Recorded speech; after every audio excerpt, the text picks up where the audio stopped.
चलिए, बहुत बहुत स्वागत है आप सब भक्तों का इस गीता ज्ञान के भक्ति वृक्षा के सत्र में। तो सबसे पहले हम लोग जगन्नाथ जी के चरणों में प्रार्थना करेंगे।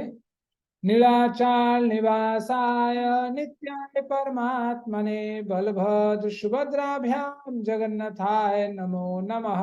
बोलिए जगन्नाथ बलभद्र सुभद्रा माई की जय, सुदर्शन चक्रराज की जय। चलिए प्रार्थना करते हैं। ओम अज्ञानतिमिरान्धस्य ज्ञानाञ्जनशलाकया चक्षुरुन्मीलितं येन तस्मै श्रीगुरुवे नमः।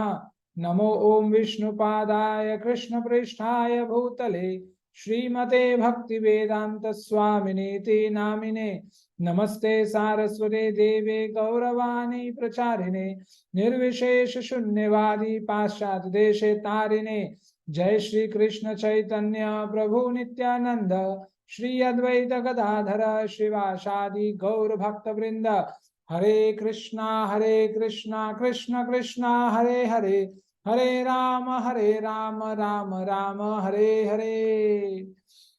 कृष्ण कृपा मूर्ति ऐसी भक्ति वेदांत स्वामी श्रील प्रभुपाद की जय।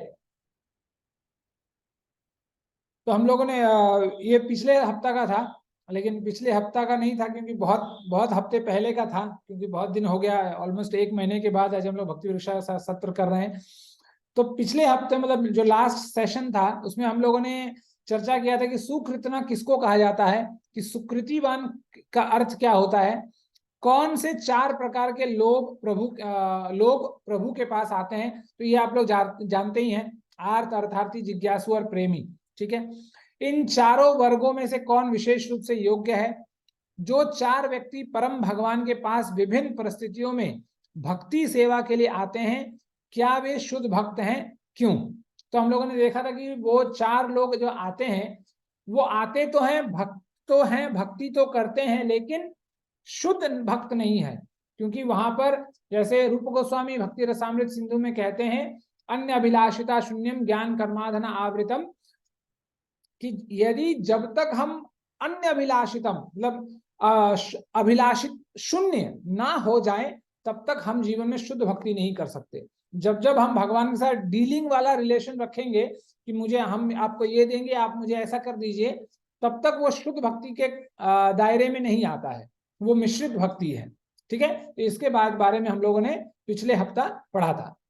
तो आज जो हम लोग पढ़ेंगे उससे पहले आप सबके मन में एक सवाल है आज के सेशन को लेकर, कि जब आप किसी चीज के लिए प्रार्थना करते हैं लेकिन वो नहीं मिलती है तो आप क्या करते हैं, या तो फिर आप क्या करेंगे? मान लीजिए आपने सोचा कि आज मुझे एक नया ड्रेस खरीदना है और वो ड्रेस हम खरीद नहीं पाए, तो हम क्या करेंगे? चलिए प्रारंभ करते हैं। आज कम लोग हैं तो जल्दी जल्दी हो जाएगा। कैलाश प्रभु हरे कृष्णा, बताइए।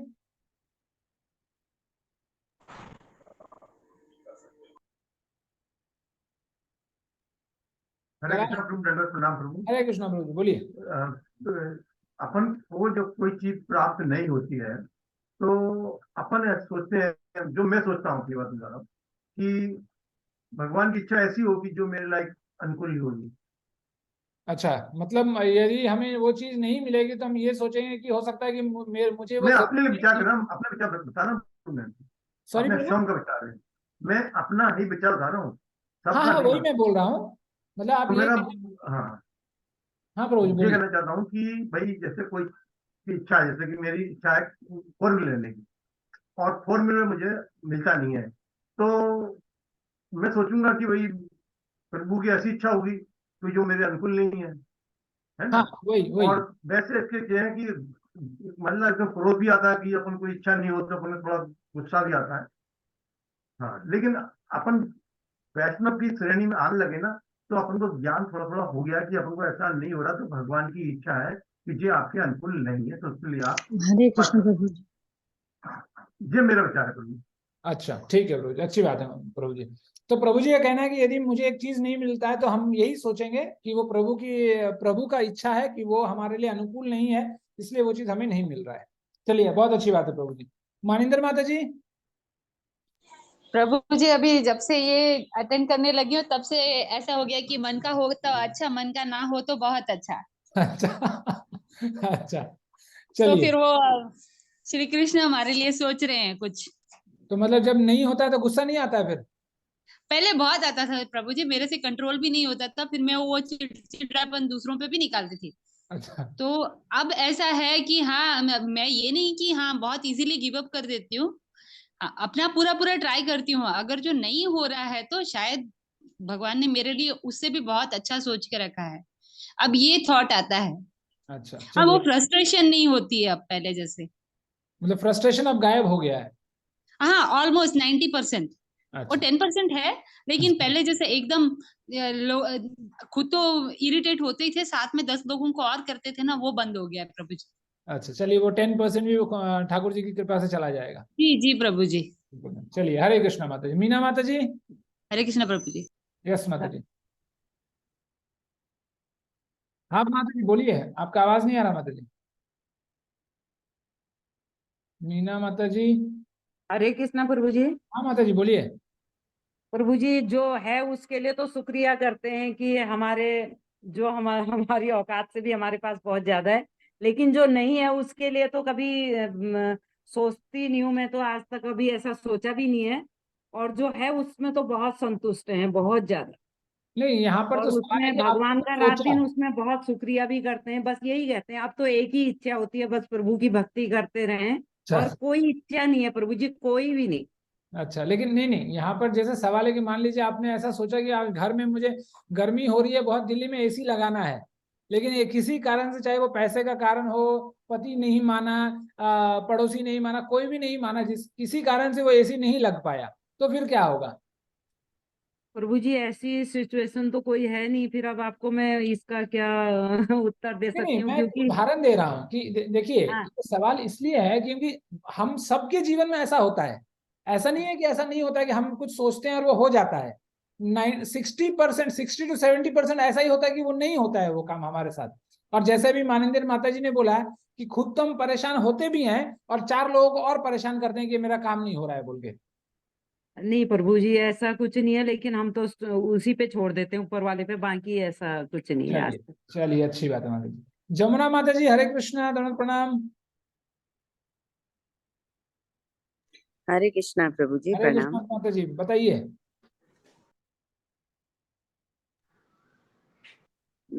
क्या बताऊं प्रभु, आवाज आ रहा है मेरे यहाँ तो थोड़ा जोर से। नहीं नहीं, हाँ आपका आवाज क्लियर है माता जी, बैकग्राउंड नॉइज नहीं है, बताइए माता जी। हाँ, मेरी आवाज तो क्लियर है, लेकिन थोड़ा आजू बाजू में आवाज है। अच्छा। हम्म। अच्छा ठीक है माता जी। नीलिमा माता जी, देखिए भक्ति वृक्षा का जो सत्र है वो आपके लिए, आपको बोलना है। नहीं तो फिर और सब में तो हम लोग बोलते ही हैं, इसमें आपको बोलना है, इसलिए जल्दी जल्दी बताइए। हरे कृष्ण प्रभु जी। यस माता जी बोलिए। मतलब जो मैं क्वेश्चन एक्चुअली समझी नहीं, लेट से ज्वाइन हुई। माता जी देखिए, क्वेश्चन तो फर्स्ट ऑफ ऑल आपके सामने में है। हाँ और हाँ, वो तो सेकेंडली है, है कि देखती हूँ। हम लोग जैसे हर समय माफ कुछ ना कुछ सोचते हैं करने का, और मान लीजिए वो कर नहीं पाए टू फॉर व्हाटसोएवर रीजन, तो उस समय हमारा ख्याल हाँ कैसा हाँ, रहता है? एक्चुअली हाँ, पहले बुरा लगता था। अभी ऐसा है कि मतलब किसी का, मेरे पापा का तबीयत खराब था अभी 3-4 नहीं, शायद 1 साल हो गया। तो बहुत रोई थी सब। इसके बाद रियलाइज की कि जो भी होता है ठाकुर जी की मर्जी से होता है। तो बेकार में जो मतलब जो होना है वही होगा। हमारे परेशान मतलब रहने से या फिर ज्यादा सोचने से कुछ बदलने वाला तो नहीं है। तो अभी उसको मैं अपना के चल रही हूँ। जो भी अगर लास्ट टाइम एक्चुअली क्या हुआ था, 1 मंथ बैक मेरा मैं एक पोस्टिंग के लिए सर्टिफिकेट वेरिफिकेशन में गई थी। तो वहां पे मेरा सब मेरिट रहकर भी मुझे नहीं मिला, और एक को कुछ भी नहीं था फिर भी मिल गया। तो मैं ऐसा फील की कि अच्छा है, शायद मेरे लिए यही अच्छा है, इसलिए ऐसा हुआ करके मैं अपने आप को मतलब समझा ली। अच्छा। ऐसा लगता है प्रभु जी, मतलब जो भी मिलता है ठीक है, नहीं मिलता तो भी ठीक है। चलिए। कभी अभी तक मतलब पहले तो करती थी दुख, अभी 1 साल से तो बिल्कुल भी नहीं करती। जो होता है अच्छे के लिए होता है, फिर भी जो भी हो रहा है सब तो पूर्व जन्म के कर्म के फल है। तो इस बार अभी मेरा यही कोशिश है कि इस जन्म में अच्छा काम करूं, अगले जन्म में खुश रह पाऊं। अच्छा। शायद ये स्वार्थ है, ऐसा सोचना भी खराब है, लेकिन थोड़ा रहता है ये। अच्छा, मतलब अगला जन्म चाहिए अभी भी? हाँ। हाँ, ये तो है। चलिए, थैंक यू माता जी। हरे कृष्णा। नेहा माता हरे जी। हरे कृष्णा प्रभु जी। यस माता जी, बोलिए। प्रभु जी, मेरे को तो ऐसा लगता है कि जो होता है अच्छे के लिए होता है, और जो नहीं होता वो हम नहीं होता, हम एक बार को दुख तो बहुत होता है, बट रियलाइज हो जाता है कि हाँ नहीं हुआ अच्छा हुआ, अगर हो जाता तो शायद ऐसा कुछ होता या प्रॉब्लम होती। तो वो रियलाइजेशन तो होता ही है कि नहीं हुआ तो अच्छा ही है। चलिए, मतलब हुआ तो अच्छा है, और जैसे अभी माता जी ने कहा नहीं हुआ तो और अच्छा है। हाँ, तो ऐसा लगता है कि जो होता है अच्छे के लिए ही होता है, अगर कोई कुछ नहीं भी हुआ तो कुछ ना कुछ अच्छा होना होगा, इसलिए शायद ये नहीं हुआ। चलिए, हरे कृष्णा जी। हरे कृष्णा माता जी। पूनम माता जी। रीता माता जी। हरे कृष्णा प्रभु जी, दंडवत प्रणाम प्रभु जी। माता जी बोलिए। प्रभु जी, अभी जो जो हमको ज्ञान हम सोचते हैं थोड़ा ज्ञान में इतना हमको समझ आएगा, देखते हैं तो समझ भौतिक लोग से ज्यादा ही हमको समझ कृष्णा भक्ति में है बोल के ज्यादा ही अभ्यास होता है कि नहीं, भगवान के आशीर्वाद से हमको इतना ग्रेड मिल रहा है, सब जगह से सम्मान मिल रहा है। तो मुझे अच्छा लगता है कि कृष्णा भक्ति बहुत आनंदी है, बहुत मतलब भगवान का अथी है, चलिए, अच्छी बात है। महत्वपूर्ण है कि हम इतना सेवा हमको कोशिश में लगे हैं, तो बहुत हमारा लिए चलिए, रीता माता जी। ठीक है। हमारा हरे कृष्ण प्रभु जी, हमारा दंडवत ये प्रणाम प्रभु हरे जी। कृष्ण माता जी, प्रणाम। बोलिए माता जी। प्रभु जी, स्क्रीन में जब क्वेश्चन है वही ना प्रभु जी? यस माता जी, वही, यस। प्रभु जी, पहले तो बहुत सोचते थे कुछ चीज को, अ, आशा करते थे, वो जब जब नहीं मिलती थी तो बहुत सोचते थे पहले। अभी वो भाव नहीं आ रहे प्रभु जी। भगवान जो कुछ करते हैं अपने अच्छा के लिए करते हैं, वही सोचते हैं प्रभु जी। अभी चलिए, अभी अब चीज को और नहीं मिलने से भी दुख नहीं है, मिलने से भी खुशी नहीं है, ऐसे हो रहा है अभी। चलिए, बहुत अच्छी बात है। प्रभु जी हैं क्या? प्रभु जी देख रहे हैं क्या, या कहीं गए हुए हैं प्रभु जी? नहीं, प्रभु जी बाहर गए हैं अच्छा, सब्जी ठीक। ले। हाँ। अच्छा अच्छा, ठीक है। रुचि माता जी।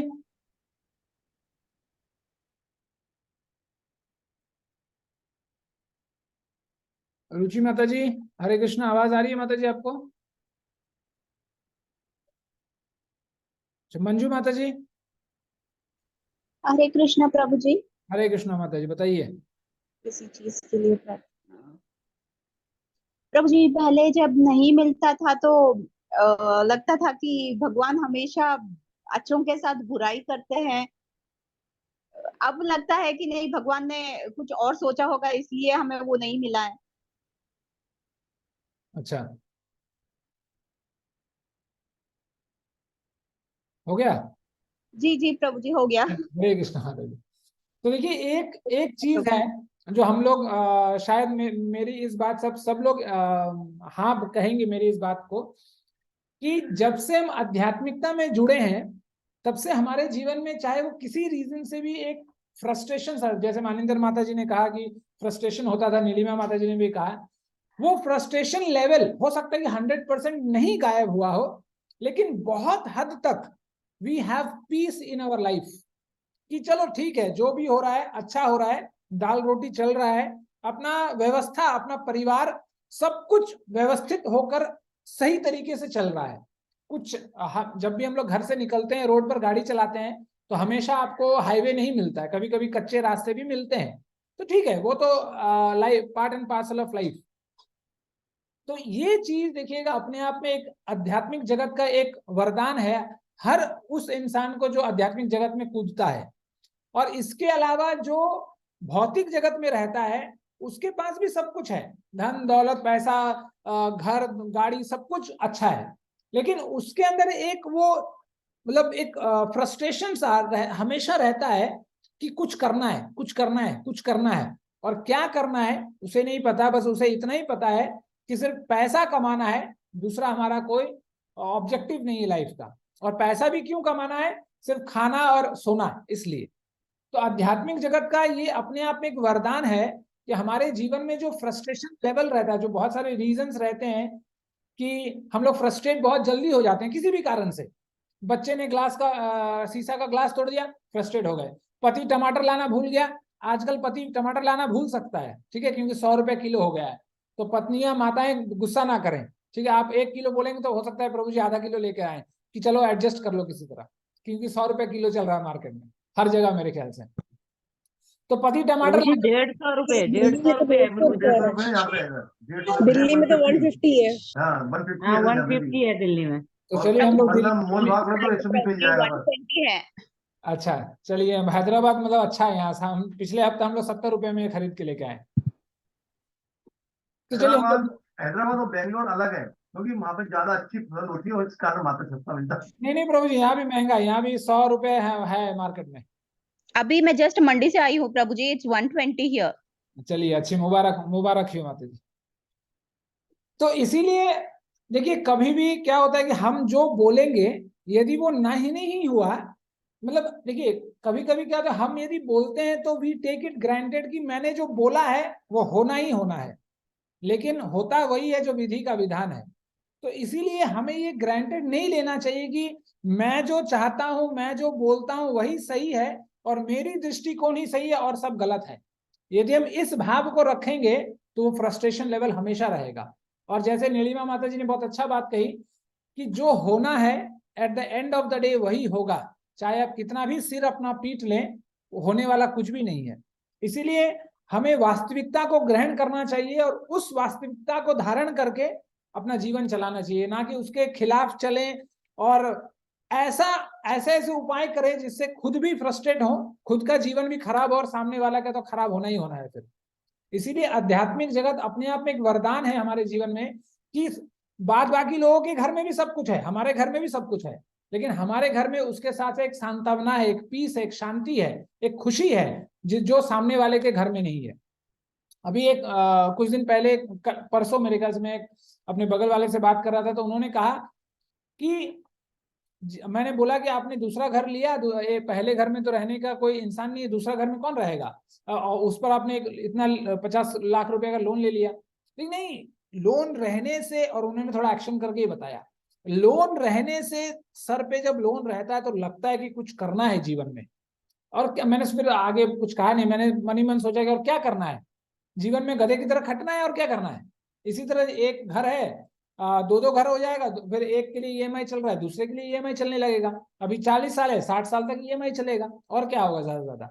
तो ये जो कुछ करना है, कुछ करना है, ये जो भाव है कर्मियों में बहुत ज्यादा रहता है, जो कि जो आध्यात्मिक जगत जीते हैं उनमें कम रहता है, क्योंकि वो जितना है जैसा है उसमें वो संतुष्ट रहते हैं। और यही खुश रहने का सूत्र है, मतलब पीस फॉर्मूला है कि जहां है, जो है, जैसे है, उसमें आराम से खुश रहिए, थोड़ा सा प्रयत्न कीजिए, जितना मिल जाए आराम से मजे कीजिए उसमें, ठीक है। चलिए, तो आज का जो शीर्षक है वो है फेरीज व्हील। फेरीज व्हील आपको पता है क्या होता है? किसी को?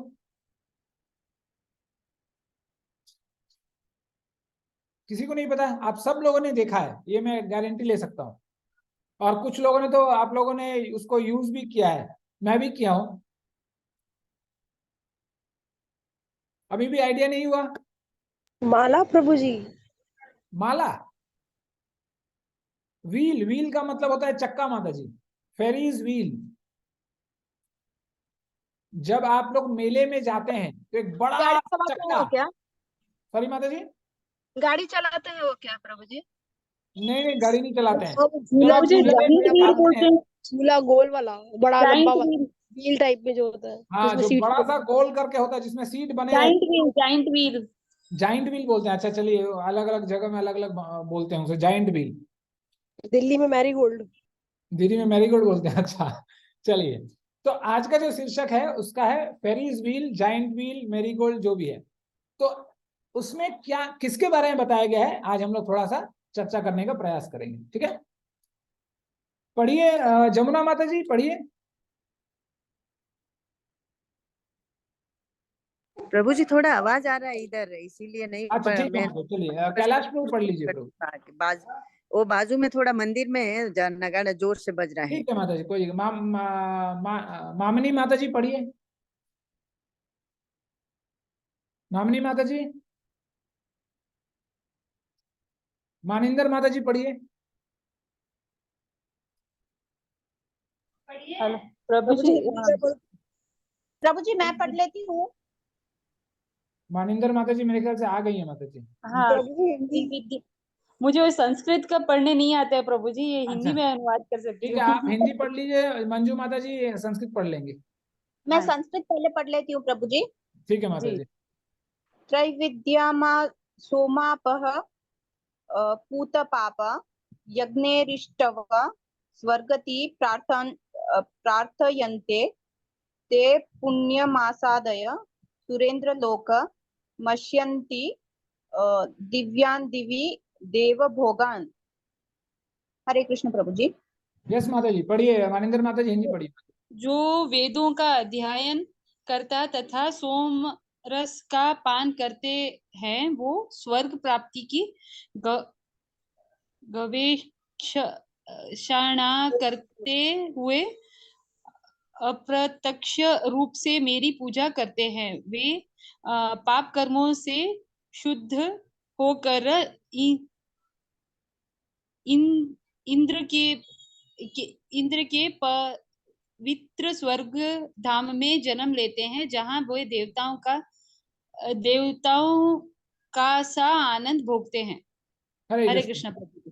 तो देखिए भगवान यहाँ क्या कह रहे हैं, भगवान कह रहे हैं कि जो वेदों का अध्ययन करते हैं, जो वेदों का अध्ययन करते तथा सोमरस का पान करते हैं, वे स्वर्ग प्राप्ति की गवेषणा करते हुए, गवेषणा का मतलब है अपना ऑब्जेक्टिव बनाना, अपना लक्ष्य बनाना, ठीक है, गवेषणा करते हुए अप्रत्यक्ष रूप से मेरी पूजा करते हैं। वे पाप कर्मों से शुद्ध होकर इंद्र के पवित्र स्वर्गिक धाम में जन्म लेते हैं, जहां वे देवताओं का सा आनंद भोगते हैं। तो देखिए ये जो श्लोक में एक पहला अक्षर जो दिया हुआ है त्रय विद्या, इसका मतलब होता है तीन, त्रिवेद मतलब तीन वेद।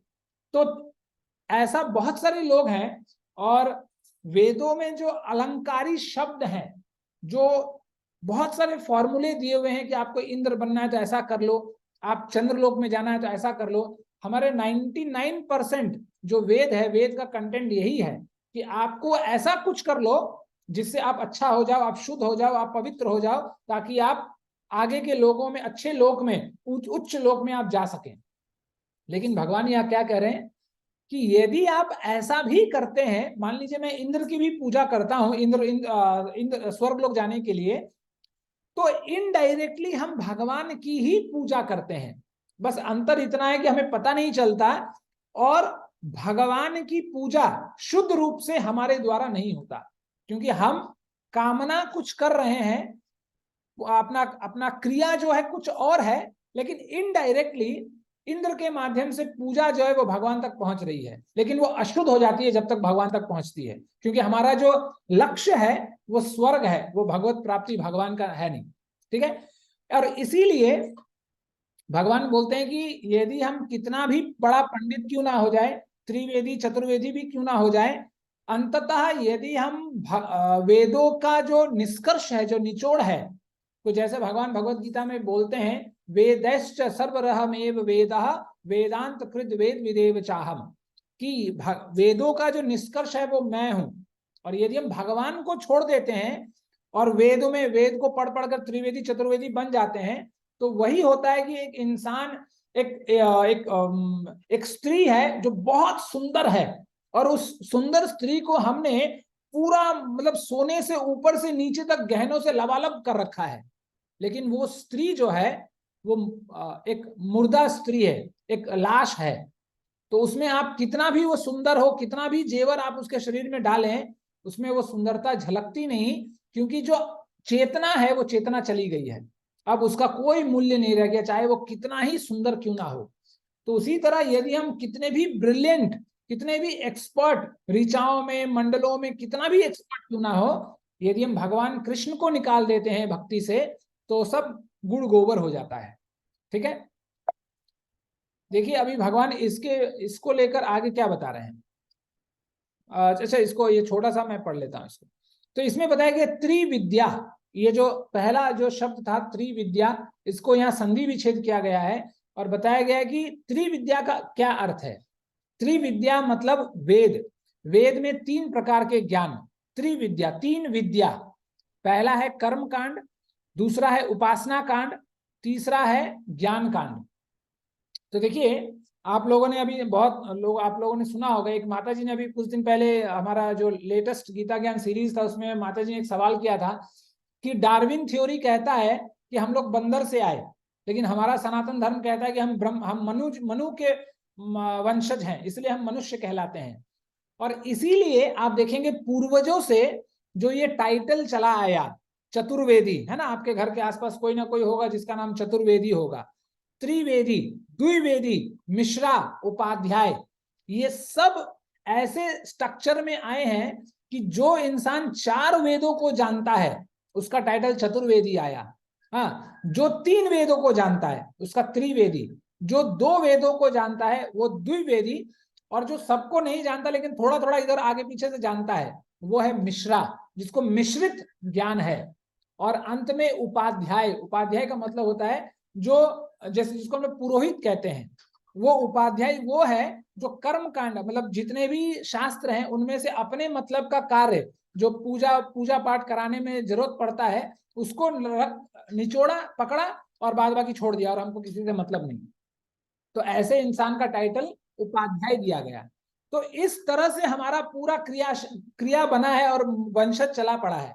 इसीलिए डार्विन्स थ्योरी जो है वो बहुत ही हाइपोथेटिकल है, उसमें कोई भी, वो सबसे बड़ा मिथोलॉजी है, वो मिथ है, वो उसमें कोई भी सच्चाई नहीं है।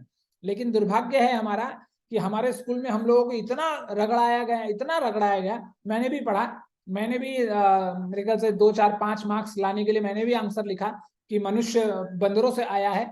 तो उस मार्क्स के लिए हम लोग इतना रट लेते हैं कि हमारा बुद्धि भी उतना ही वो बंदर जैसा ही हो जाता है कि अब सिर्फ हम बंदर के ही वंशज हैं, हम गोरिल्ला के ही वंशज हैं, मनुष्य के वंशज नहीं है। क्योंकि हम लोग गीता तो पढ़ते नहीं है घर में, तो हमें उसके बारे में पता नहीं चलता। तो इसीलिए यहाँ पर 3 चीजें दी गई हैं कि आपके वेद में क्या है। एक है कर्म कांड, दूसरा है उपासना कांड, तीसरा है ज्ञान कांड। तो इन तीनों कांडों को हम लोग एक एक करके आगे देखेंगे। पढ़िए मंजू माता जी, नहीं मीना माता जी पढ़िए। मीना माता जी।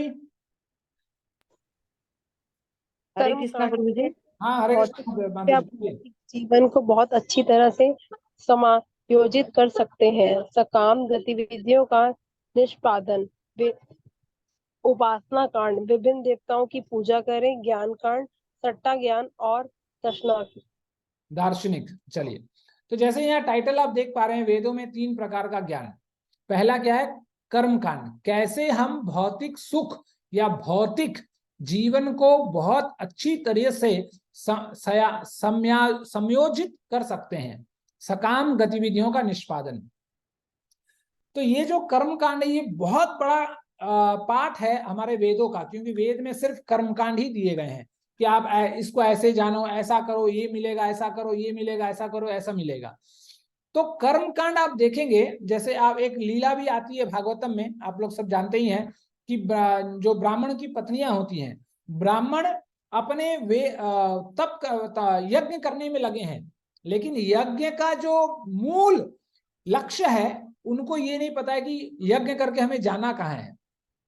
जैसे भगवान स्वयं कहते हैं कि वासुदेव परो परा वेदा, वासुदेव परा मखा, वासुदेव परा योगा, वासुदेव परा क्रिया, वासुदेव परम ज्ञानम, वासुदेव परः तपः, वासुदेव परो धर्मः, वासुदेव परा गति। कि हम जीवन में जो भी करते हैं वो भगवान के लिए ही करते हैं और भगवान के लिए ही करना चाहिए, चाहे हम वेद पढ़ें चाहे हम यज्ञ करें, है ना। मखा, वासुदेव परा मखा, ये जो मखा शब्द है इसका मतलब है यज्ञ करना। तो हम यदि यज्ञ भी करते हैं तो भगवान की संतुष्टि के लिए ही करते हैं, लेकिन वो ब्राह्मण जन जब भगवान के सखा भगवान के साथ आते हैं तो वो भगवान को नहीं पहचानते हैं और चुपचाप अपना यज्ञ करने में लगते हैं। लेकिन उसी उल्टे जब उनके पत्नियों के पास भगवान अपने सहपाठियों के साथ जाते हैं तो वो उनको खाना खिलाती है और वो संतुष्ट हो जाते हैं और उनकी गति हो जाती है, और ब्राह्मण ऐसे के ऐसे मतलब भाग्यहीन होकर बैठे रहते हैं, तब ही करते हैं। तो ऐसे कर्मकांड से कोई फायदा नहीं है। इसीलिए आप देखेंगे, खास करके देखिएगा बहुत सारे कर्मकांडी क्रिया कर्मों में आप देखेंगे जो इंसान शराब पीता है और पीते पीते मर जाता है, तो उसके मतलब 10 दिन जब उसके सामने अगरबत्ती रखा जाता है तो उसके सामने में एक शराब का बोतल भी रखते हैं लोग, सिगरेट भी रखते हैं। मान लीजिए सिगरेट पीता है तो एक प्लेट में सिगरेट भी रखते हैं कि चलो यार अपना ये पीता था और यही देने से संतुष्ट होगा। तो ये कर्मकांडी है ये। और कर्मकांडी लोग सिर्फ अपने भौतिक जीवन को और बेहतर बनाने में सुबह शाम लगे रहते हैं और उनका कोई काम नहीं होता है, क्योंकि वो अपने जीवन के लक्ष्य को नहीं जानते हैं।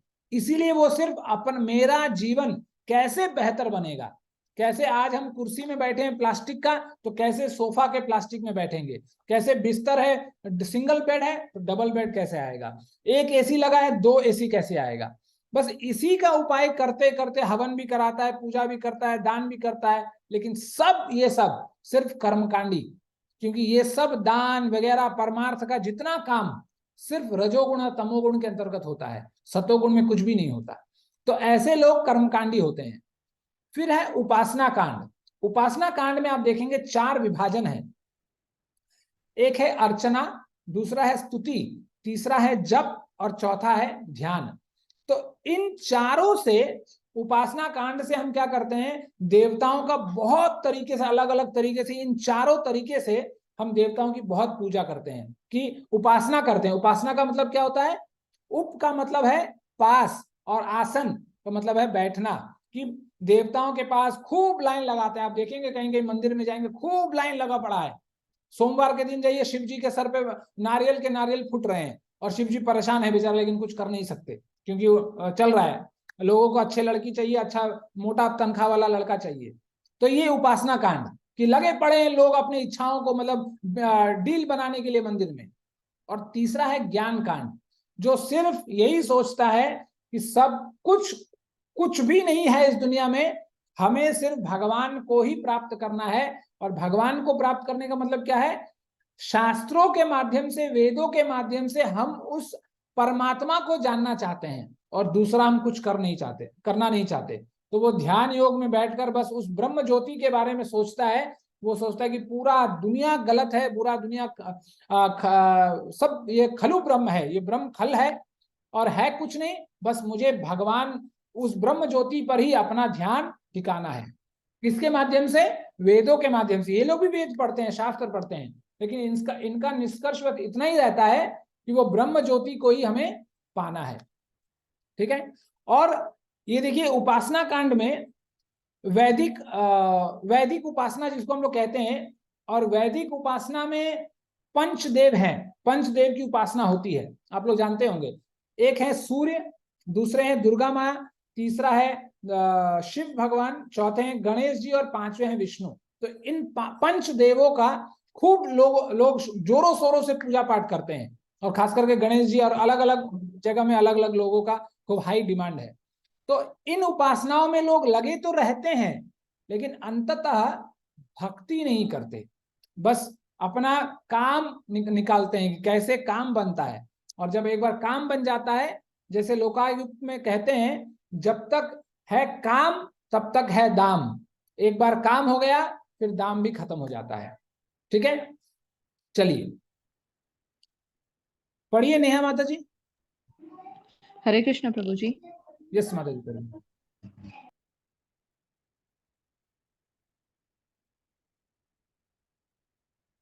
यस माता जी आपकी हरे आवाज नहीं। कृष्ण प्रभु जी, वो म्यूट हो गया था। कौन त्रय विद्या का आश्रय लेता है? तो जो व्यक्ति कमोबेश भौतिकवादी हैं, वे आत्मवादी नहीं हैं। वे इस वैदिक त्रय विद्या 3 प्रकार के ज्ञान का आश्रय लेते हैं। क्यों?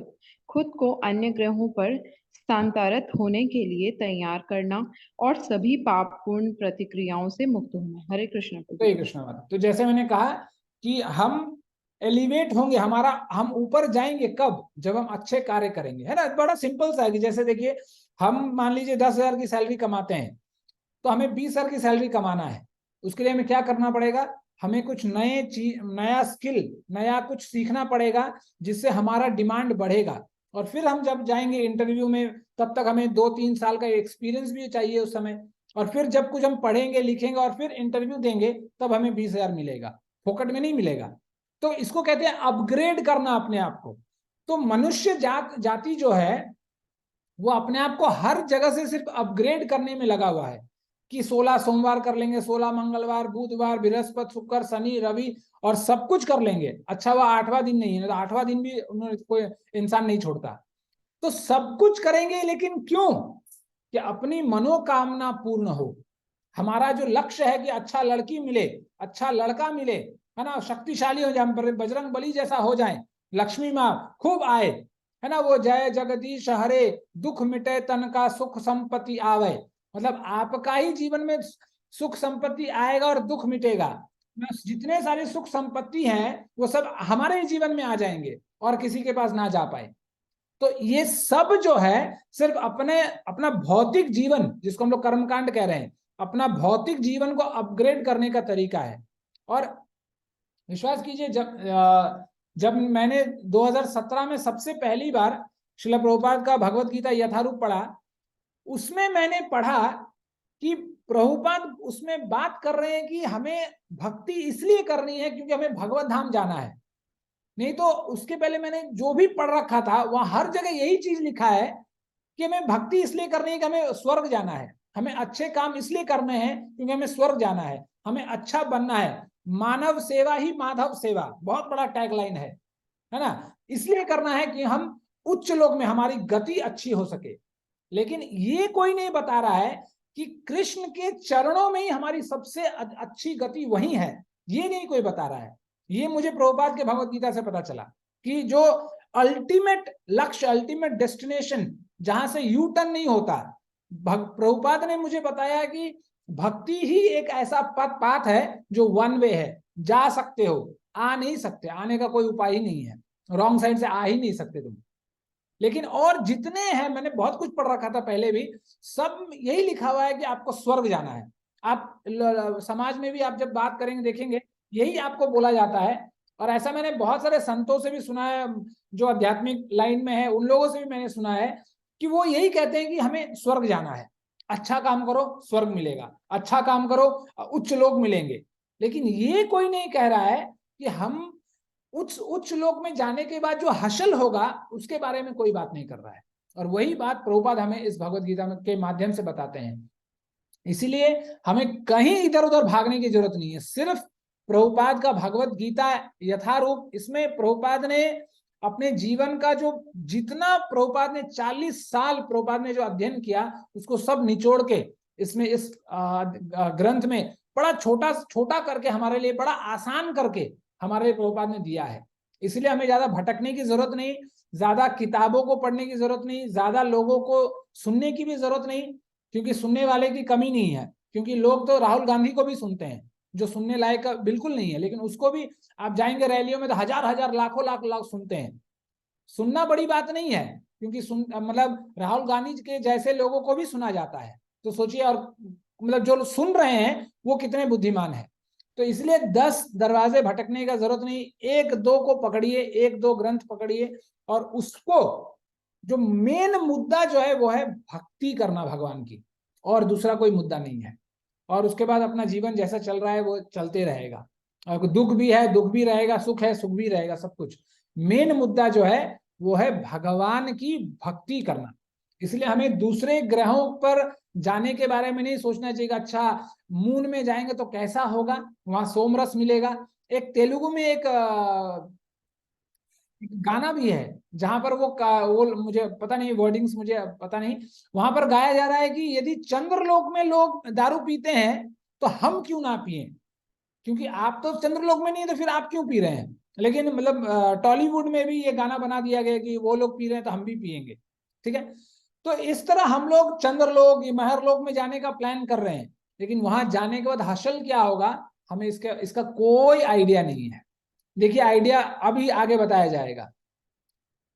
यहां बताया गया कि जो लोग अनुपातिक रूप से अधिक पापी हैं उन्हें निम्न श्रेणी का जीवन मिलता है, निचले ग्रहों में चले जाते हैं, अधो गच्छन्ति तामसा।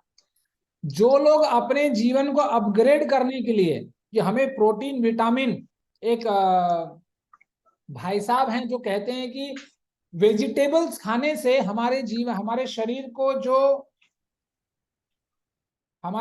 को जो एमाइनो एसिड्स, जिसको एसेंशियल विटामिन्स कहते हैं, वो किसी भी साग सब्जी में नहीं है, वो सिर्फ मीट में है, पशुओं में है। इसीलिए हमें पशु खाना चाहिए ताकि वो एसेंशियल विटामिन्स हमारे शरीर में आए और हम हष्ट पुष्ट हो जाएं।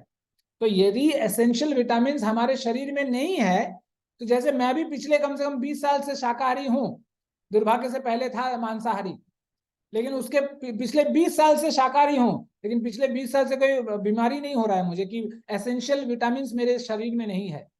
और ऐसे बहुत सारे लोग हैं जो अभी 60-70 की उम्र के हैं, वो पिछले 40-50-60 साल से शाकाहारी हैं, लेकिन उनके जीवन में कोई एसेंशियल विटामिन्स की कमी नहीं है। और हम अपने, देखिए ये मूर्खता है और कुछ नहीं, हम अपने शरीर में विटामिन डालने के लिए पशु को खाते हैं, और पशु अपने शरीर को बनाए रखने के लिए घास फूस खाता है। मतलब अल्टीमेटली वो घास फूस का ही विटामिन उस पशु में जा रहा है, और अपने तृप्ति के लिए हम पशुओं को हत्या करते हैं अपना विटामिन लेने के लिए। और जो इंसान अपने जीवन को अपग्रेड इस तरह करता है, वो अंततः पाप का भागी बनता है और नरक की ओर अपना रास्ता खोलता है। क्योंकि बहुत सारे ऐसे लोग हैं जो अपने को अपग्रेड करने के लिए मतलब अच्छा काम करते हैं, लेकिन गलत तरीके से दान देते हैं दूसरों को चूना लगाकर। मतलब मैंने मीना माता जी को धोखा दिया, 1 लाख रुपया लिया और इस्कॉन मंदिर में 60,000 रुपया दे दिया और 40,000 रख लिया। कितना बड़ा बात कि नाम बन गया कि क्या वो उसको बोलते हैं, लाइफ टाइम मेंबर बन गया मैं पैसा देकर। तो ऐसा भी लोग करते हैं। तो ऐसे लोग नरक की ओर ही जाएंगे, उच्च लोग की ओर नहीं जाएंगे। इसीलिए हम जो काम कर रहे हैं, अपने पेट की तुष्टि के लिए सामने वाले को मार रहे हैं, है ना। देखिए कुछ भी हम खा रहे हैं उसका स्वाद सिर्फ इस गले के इस पॉइंट तक रहता है। उसके बाद जब नीचे जाए और दोबारा यदि वो आ जाए तो हमें भी घिन लगने लगता है, क्योंकि उसके बाद उसको हम लोग उल्टी बोलते हैं। क्या बोलते हैं इंग्लिश में? वोमिट करना बड़ा गंदा लगता है, छी छी छी छी छी, गंद मारने लगता है ना। यदि आप कभी बस उसमें गए होंगे, कहीं बाजार में कोई किसी ने वोमिट कर दिया तो देखिए कितना गंद आता है। और खाया उसने क्या है, मस्त मस्त गुलाब जामुन, लेकिन वही गुलाब जामुन जब बाहर निकल जाए तो देखिए गंद मारने लगता है। तो इसीलिए हमें जीवन में गलत रास्ते पर अपनी तुष्टि के लिए ना जाएं, और जितना ज्यादा हो सके उससे दूर रहने का प्रयास करें। कोई विटामिन प्रोटीन का कमी नहीं होगा दुनिया में। आज जब कोरोना चल रहा था तो सारे डॉक्टर चुप बैठे थे, बस इतना ही कह रहे थे कि भाई धूप लेना, विटामिन डी मिलेगा। भाई ऐसा तो दवाई दे दो, विटामिन डी लेने का जरूरत क्या है? सूर्य से विटामिन डी लेने का जरूरत क्या है? दवाई दे दो। लेकिन हर डॉक्टर दवाई तो देता है, साथ साथ ये भी कहता है कि धूप लेते रहना बाबा, धूप नहीं लेगा तो चले जाओगे। तो हमारे प्रकृति में भगवान ने हमारे लिए सब कुछ, और एक बहुत अच्छी मतलब हंसने वाली बात है, जो लोग मांसाहार है वो लोग ये कुतर्क करते हैं कि देखो भाई, यदि हम पशुओं को खाना छोड़ जाएंगे तो इतने सारे पशुएं हो जाएंगी कि वो सब अनाज खा जाएंगे और हमारे लिए बचेगा ही नहीं। पिछले कम से कम 200-300 साल में आज तक तो कभी ऐसा हुआ नहीं। लेकिन पशुओं में इतने सारे बीमारी आए कि हम लोग, एक समय ऐसा था कि जो आज 200-300 रुपए चिकन बिक रहा है वो 20 रुपए बिक रहा था, लेकिन कोई खरीदने वाला नहीं था। अभी 1-2 साल पहले जो चिकन फ्लू, जब बर्ड फ्लू आता है तो सब भूल जाते हैं, चिकन मुर्गा सब। हाँ वही बर्ड फ्लू, चिकन फ्लू, जो मुर्गा फ्लू जो आता है सब भूल जाते हैं, उसका फिर अपना चालू कर लेते हैं। इसीलिए ये जो कहानी है कि विटामिन मिलता है, कोई विटामिन प्रोटीन नहीं मिलता। विटामिन प्रोटीन मिलने के लिए बहुत सारे अलग अलग चीज हैं, जिसको आपको लिस्ट नहीं है आप मुझको फोन कीजिए, मैं आपको बताता हूँ कि वेजिटेबल में कहाँ कहाँ विटामिन है, आप उसको लीजिए, बहुत विटामिन मिलेगा जीवन में। ठीक है, चलिए। और अच्छे भी लोग हैं जो अच्छे काम करते हैं, खूब दान डोनेशन भंडारा जागरण करवाते हैं। वो लोग क्या करते हैं, और पवित्र होने के लिए, लेकिन क्या करते हैं, क्या करना क्या है पवित्र होकर? उच्च ग्रहों को, मतलब ब्रह्म लोक तक हमें जाना है। जिन्हें अधिक पवित्र जीवन मिला है वे उच्च ग्रहों में ब्रह्मलोक, जनलोक, तपलोक में उच्च श्रेणी का जीवन प्राप्त करते हैं। यहां तक कि सर्वोच्च भौतिक लोक ब्रह्मलोक में भी मृत्यु है। मतलब हम जाने का प्रयास करते हैं, लेकिन ये नहीं जाते कि वहां से भी यू टर्न आना पड़ेगा हमें। इसलिए लिखा है कि ब्रह्मलोक में भी मृत्यु है, जन्म मृत्यु जरा व्याधि बीमारी की भौतिक पीड़ा वहां पर भी है।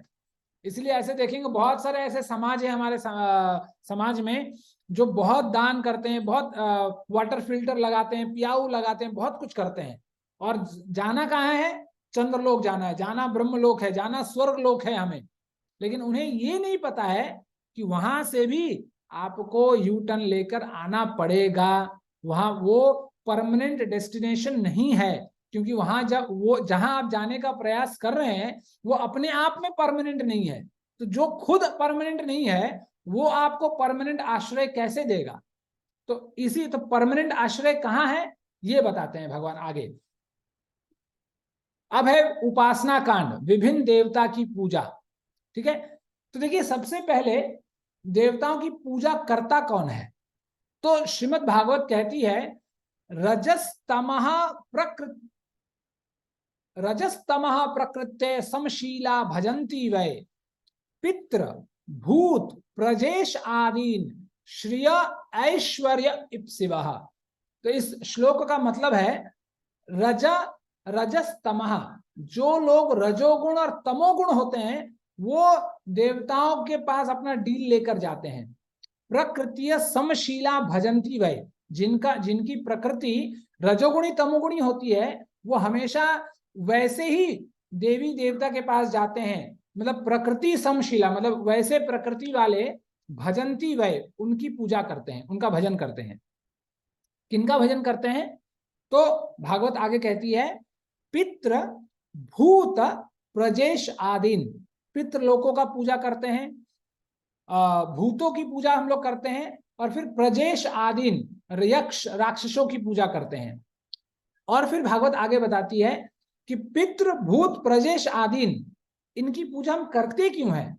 तो श्रिय ऐश्वर्य प्रजा इप्सिवः, श्रेय का मतलब है संपन्नता प्राप्त करने के लिए, ऐश्वर्य का मतलब है धन संपत्ति जमीन जायदाद प्राप्त करने के लिए, और प्रजा पत्नी बच्चे परिवार प्राप्त करने के लिए, हमें अच्छा बच्चा मिले, हमें अच्छा पत्नी मिले, अच्छा पति मिले। तो इन चीजों की कामनाओं को करते हुए हम इन लोगों का पूजा पाठ करते हैं। ठीक है, अब देखिए पढ़िए राखी माता जी पढ़िए।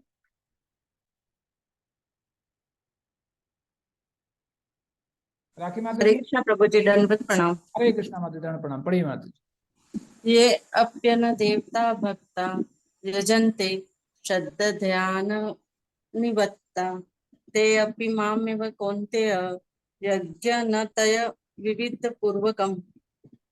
हे कुंती पुत्र, जो लोग अन्य देवताओं के भक्त हैं और उनकी श्रद्धा पूर्वक पूजा करते हैं, वास्तव में मैं भी मेरी पूजा करते हैं, किंतु यह त्रुटिपूर्ण ढंग से करते हैं। हरे कृष्ण प्रभु जी, दंडवत हरे प्रणाम। कृष्णा माता जी, दंड प्रणाम। तो भगवान क्या कह रहे हैं? हे कुंती पुत्र, जो लोग अन्य देवताओं के भक्त हैं और उनकी श्रद्धा पूर्वक पूजा करते हैं, वास्तव में वे भी मेरी पूजा करते हैं, किंतु वे यह त्रुटिपूर्ण ढंग से करते हैं, अपवित्र भाव से, गलत तरीके से करते हैं। इसलिए मैंने कहा कि हम जब देवताओं को पूजते हैं, हम क्या कर रहे हैं? हम पेड़ के वृक्ष के पत्तों पर साफ कर रहे हैं, पत्तों पर जल डाल रहे हैं। ये हम क्यों कर रहे हैं? क्योंकि हमारे अंदर अज्ञान भरा पड़ा है। हमें ये नहीं पता है कि जल की आवश्यकता वृक्ष के पत्तों को नहीं, वृक्ष के जड़ को होती है।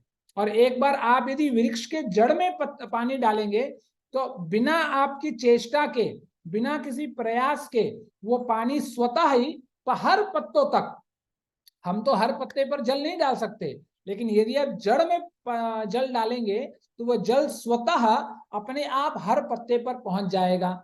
लेकिन ये हमें पता नहीं क्यों? क्योंकि घोर अंधकार में, अज्ञान रूपी अंधकार में हम बह रहे हैं। इसीलिए हम लोग कहते हैं मानव सेवा ही माधव सेवा।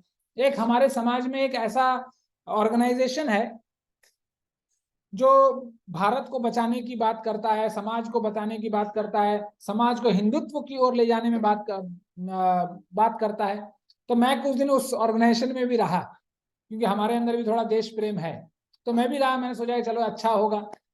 और वो लोग चरित्र निर्माण की भी बात करते हैं, बहुत बात करते हैं, चरित्र निर्माण ऐसा ऐसा वैसा वैसा।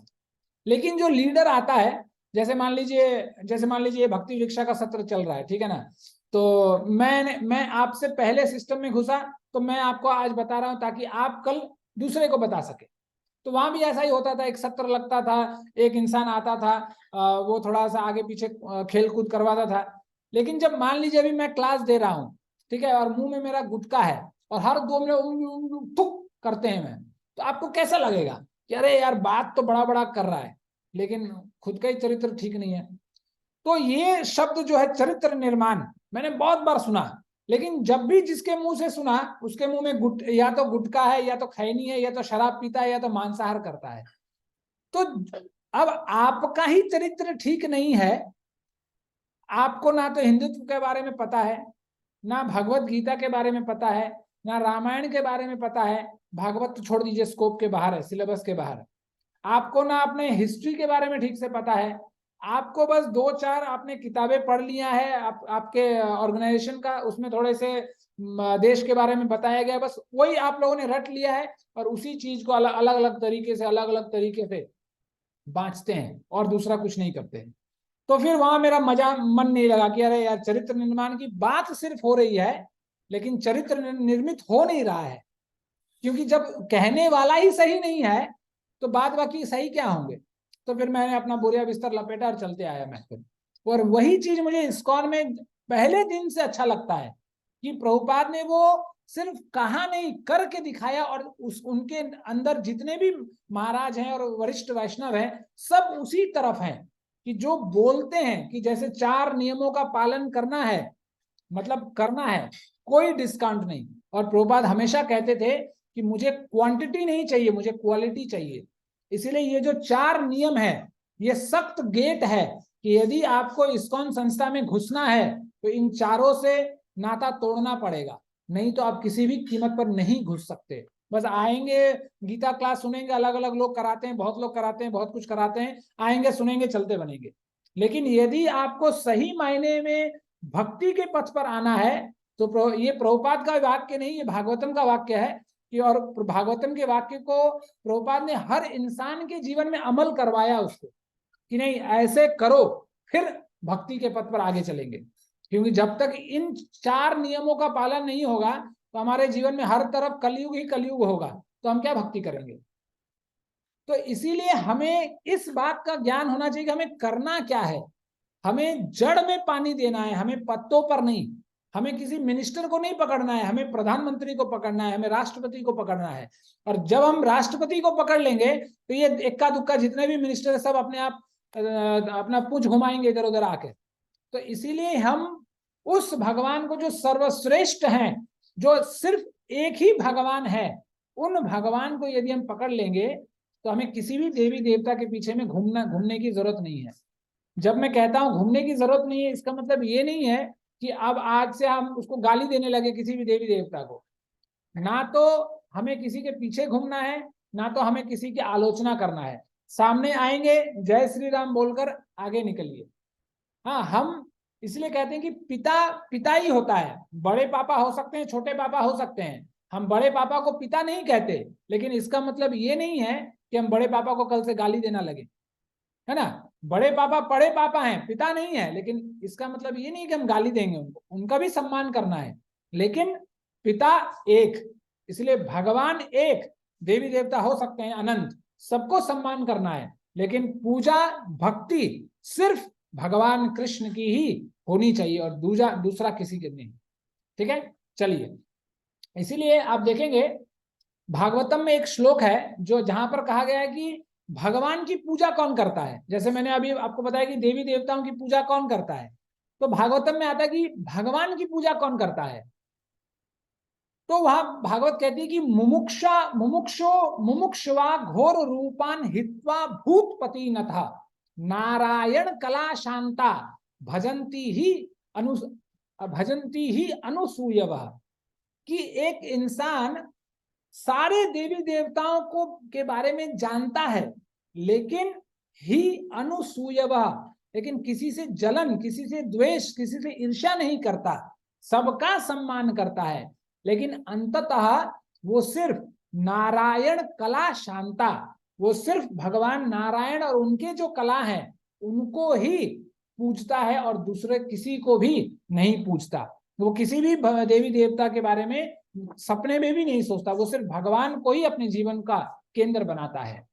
ठीक है, चलिए पढ़िए नीलिमा माता जी।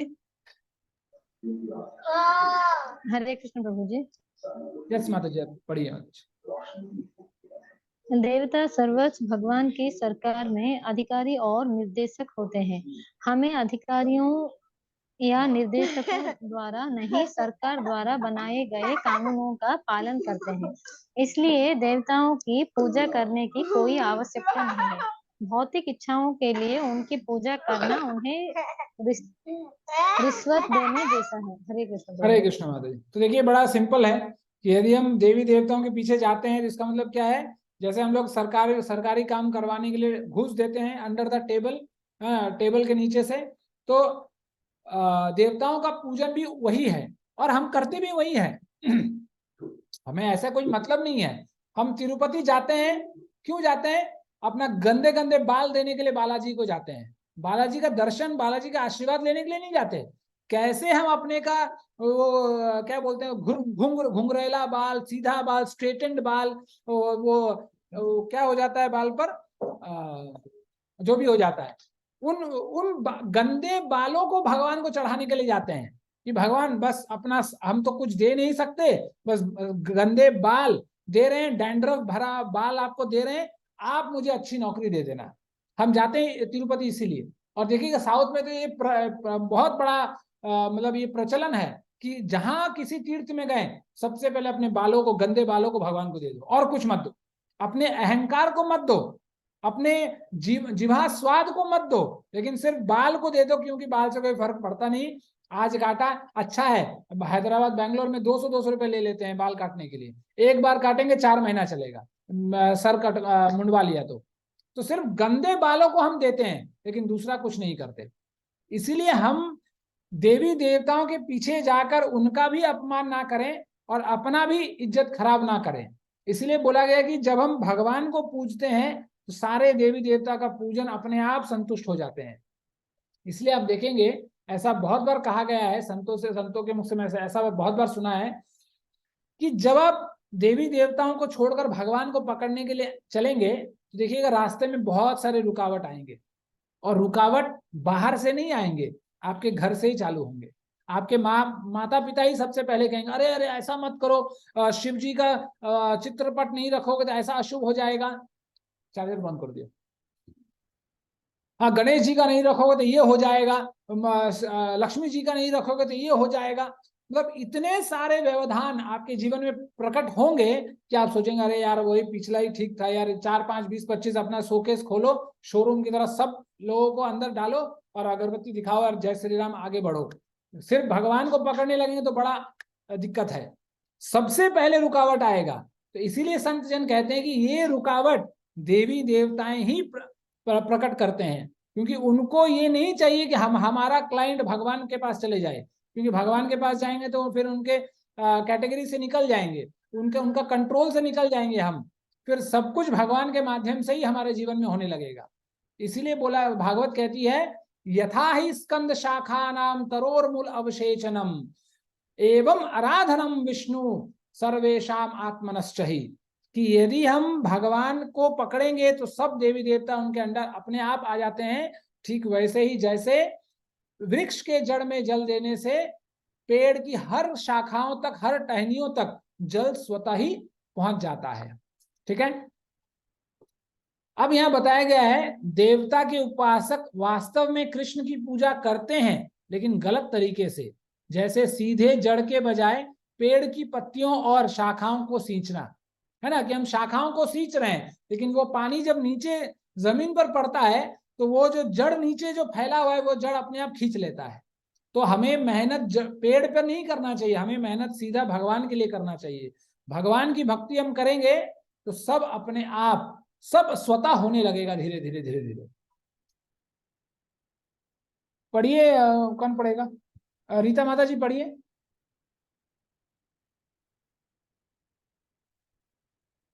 हरे कृष्ण प्रभु जी। हाँ प्रभु जी, मैं पढ़, एक मिनट 50।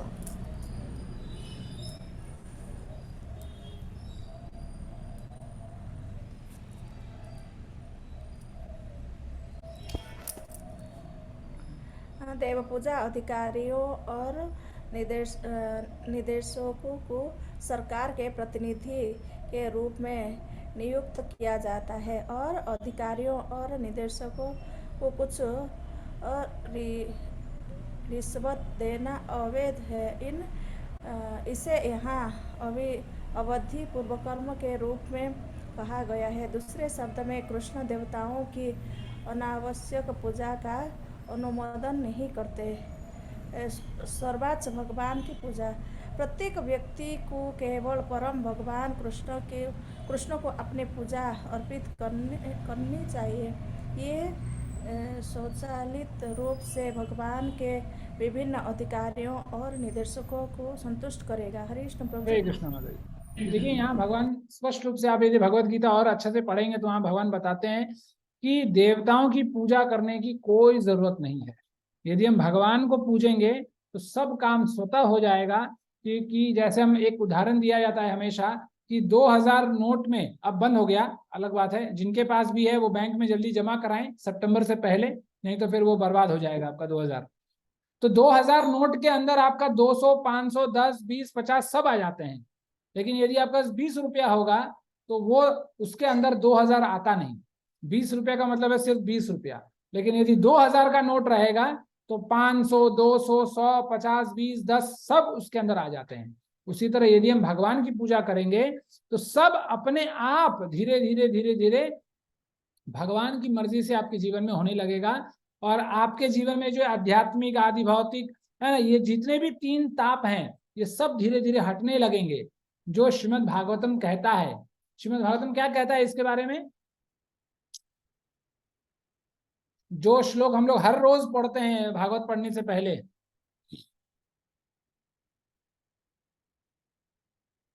हरे कृष्ण प्रभु जी। नित्यम भागवत सेवा, पूरा श्लोक क्या है माता जी? ऐसा कौन सा श्लोक है जो हम लोग डेली पढ़ते हैं? प्रभु नारायणं नमस्कृत्यं नरं चैव नरोत्तमं। वो तो हम लोग वेदव्यास जी को नमस्कार करते हैं, सरस्वती जी को नमस्कार करते हैं वो। और प्रभु जी याद नहीं प्रभु जी। तीनों तापों से कौन सा ऐसा श्लोक है जो ये बताता है कि भागवत पढ़ने से तीनों तापों से हम बच जाएंगे?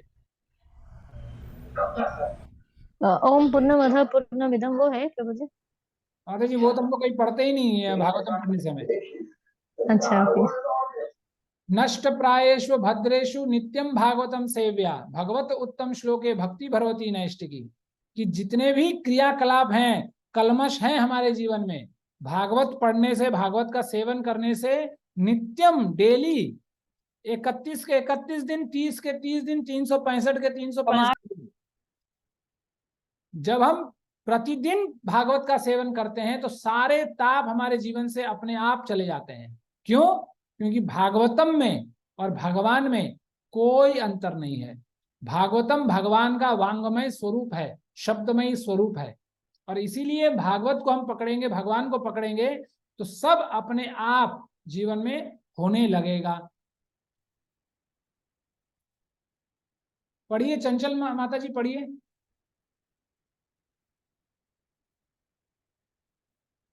चंचल माता जी, हरे कृष्णा। माता जी चली गई। सरवारी माता जी,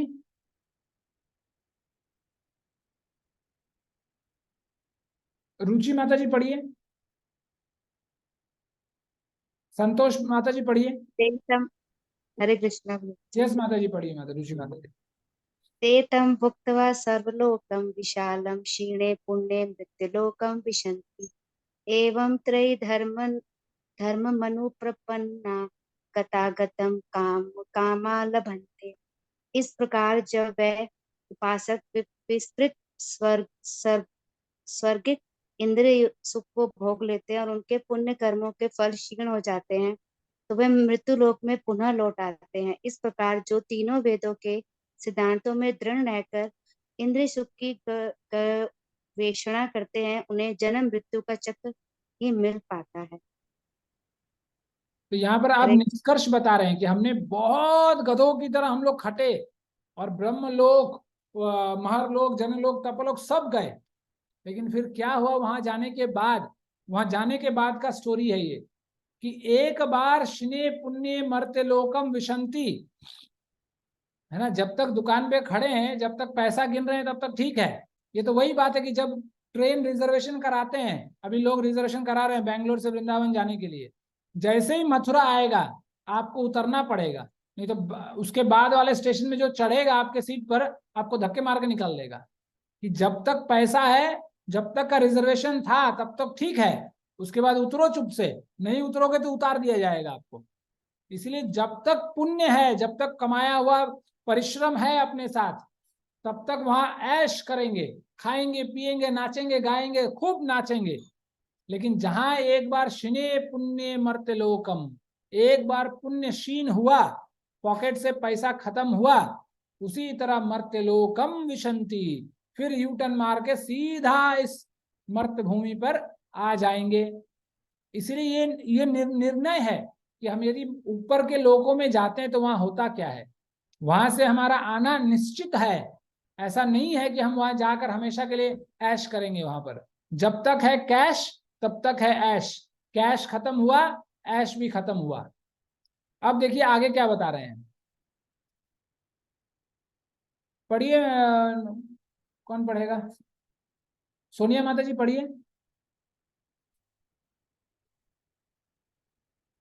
सोनिया माता जी नहीं है, अभय प्रभु जी पढ़िए।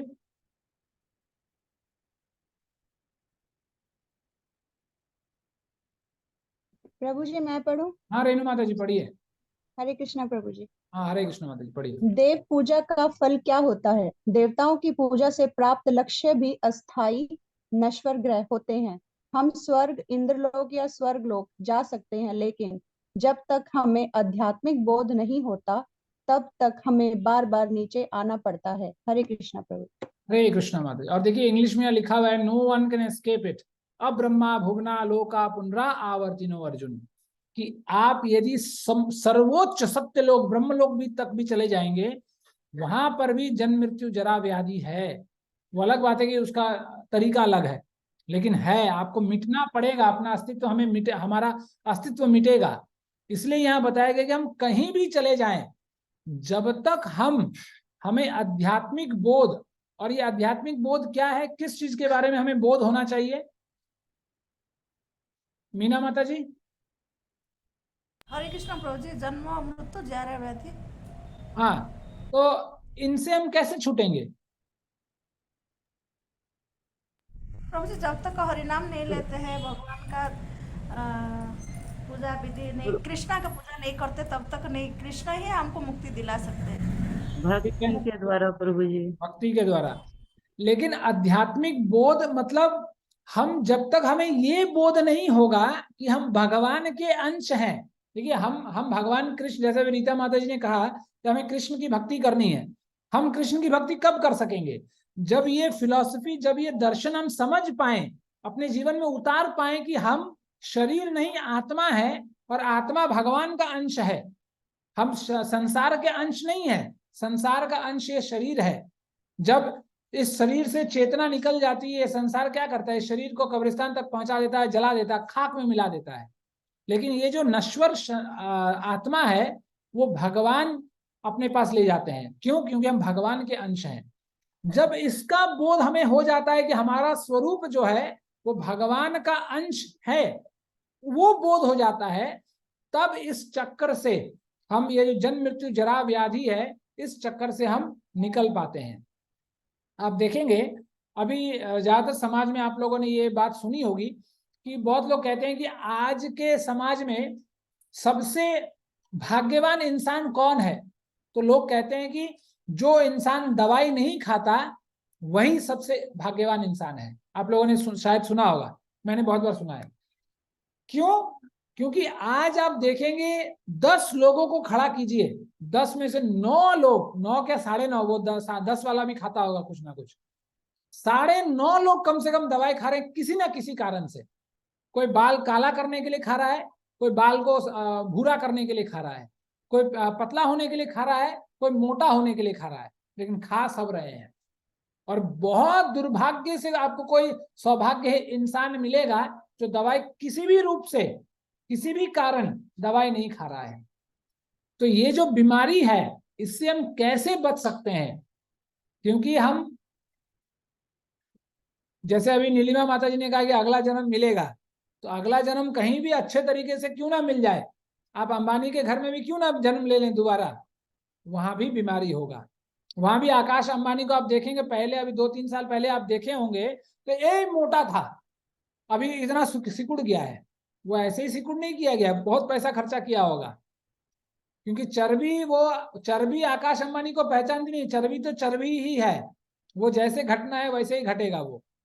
तो इसीलिए ये जो चक्र है, एक जन्म मृत्यु जरा व्याधि का जो सर्कल है, इससे यदि हमें बचना है तो हमें इस आध्यात्मिकता बोध हमें होना होगा कि हम भगवान के अंश हैं, हम इस समाज के अंश नहीं हैं। तब जाकर हम ये इंद्रलोक चंद्रलोक छोड़ेंगे और भगवान के धाम को पकड़ेंगे, और फिर हम ब्रह्मलोक को भी पार करके उस गंतव्य स्थान को हम पहुंचेंगे जहां से वापसी नहीं होता और हमें बार बार नीचे आना नहीं पड़ता। ठीक है। अब यह बताया गया है कि जब उनकी पवित्र गतिविधियों के परिणाम समाप्त हो जाते हैं तो उच्च ग्रहों में रहने वालों को फिर से उस ग्रह से बाहर निकाल दिया जाता है ना, खुला दरवाजा दिखा दिया जाता है कि इधर से निकलो, और वे इस भौतिक संसारिक ग्रह पर आते हैं और फिर से वे यहाँ यज्ञों द्वारा अन्य तरीकों से उच्च लोकों में जाने का प्रयास करते हैं। मतलब वही फिर साइकिल चलता है कि अब फिर मुझे खटना है, फिर IIT ज्वाइन करना है, IIM ज्वाइन करना है, लाखों रुपया का सैलरी उठाना है, अच्छी पत्नी चाहिए, अच्छा पति चाहिए, अच्छे बच्चे चाहिए। ये पूरा जद्दोजहद जीवन भर चलते रहता है दोबारा। क्यों? क्योंकि हम परमानेंट सोचकर टेम्परेरी जगह पर गए, लेकिन जब हम वहां पहुंचे तो हमें पता चला कि अरे बस तो चली गई, अब क्या होगा, वापस जाना पड़ेगा हमें। कि एक बार पुण्य क्षीण हुआ, सत्कर्म खत्म हुए तो दोबारा नीचे, और यही प्रकृति का नियम है, और इस प्रकृति के नियम से हम बाहर नहीं जा सकते। पढ़िए नीलिमा माता जी, पढ़िए।